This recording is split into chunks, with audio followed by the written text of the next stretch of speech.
મહેસાણાની વાત કરીએ। મહેસાણાના રાધનપુર રોડ પર પાણી ભરાઈ જવાની સમસ્યા। પાંચોટી ચોકડી પાસે વરસાદી પાણી ભરાયા છે। પાણી ભરાતા વાહન ચાલકો પરેશાન થયા।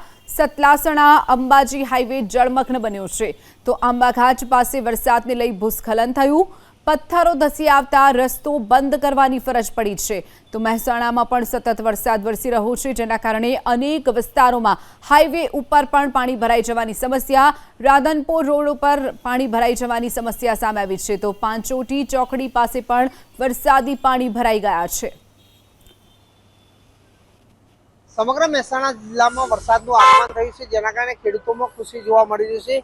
બીજી તરફ મહેસાણા શહેરની અંદર જે રીતે વરસાદનું આગમન થયું અને મુખ્ય રસ્તા ઉપર પાણી ભરાવાની સમસ્યા ઊભી રહી છે। આપને હું આ દ્રશ્યો બતાવવા જઈ રહી છું। મહેસાણાના રાધનપુર રોડના આ દ્રશ્યો છે। પાંચોટ ચોકડી પાસે મુખ્ય હાઈવે ઉપર પાણી ભરાયા છે જેના કારણે વાહન ચાલકો પરેશાન છે। હાઈવેના આ તરફના દ્રશ્યો બતાવે કે કઈ રીતે પાણી ભરાયા છે। પાણી ભરાતા ક્યાંક ને ક્યાંક ટ્રાફિક જામની પણ સમસ્યા થઈ રહી છે। આપને હું બતાવીશ કે અહીંયા રાધનપુર ચોકડી ઉપર લાંબુ ટ્રાફિક જોવા મળી રહ્યું છે। જે રીતે ટ્રાફિકની સમસ્યા પણ વહેલી સવારથી આ રીતે જોવા મળે છે। ક્યાંક ને ક્યાંક મુખ્ય રસ્તા ઉપર પાણી ભરાવાની સમસ્યા ઊભી થઈ છે।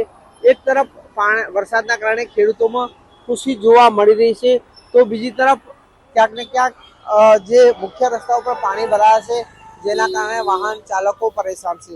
સમગ્ર મહેસાણા જિલ્લામાં વરસાદનું આગમન થયું છે। ખાસ કરીને મહેસાણા, વિસનગર, વિજાપુર, સતલાસણા સહિત તમામ વિસ્તારની અંદર વરસાદનું આગમન થયું છે જેના કારણે ખેડૂતોમાં ખુશી જોવા મળી રહી છે। હારૂન નગોરી, એબીપી મહેસાણા।